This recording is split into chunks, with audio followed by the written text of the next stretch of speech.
ఈ విషయం చాలా మందికి అర్థం చేసుకోండి.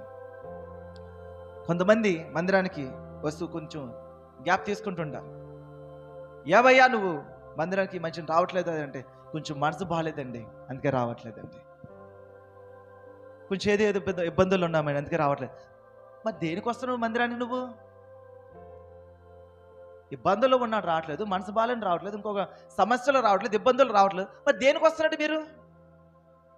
మరి ఏం చేద్దామని వస్తున్నారు మందిరానికి?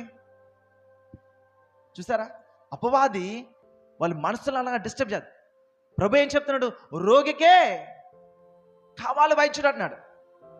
నీ మనసు బాగోపోతే అది బాగుపడేది ఇక్కడే, నీ జీవితం బాగోపోతే బాగుపడేది ఇక్కడే, అప్పుల్లో ఉంటే దేవుడు దీవించేది ఇక్కడే, అనారోగ్యం ఉందో స్వస్థత వచ్చేది ఇక్కడే, కుటుంబ సభ్యులు భార్య భర్తలు గొడవల దేవుడు ఎక్కడే సమాధానం పరచాలి. ఏదైనా సరే యేసు నామమే సమాధానము.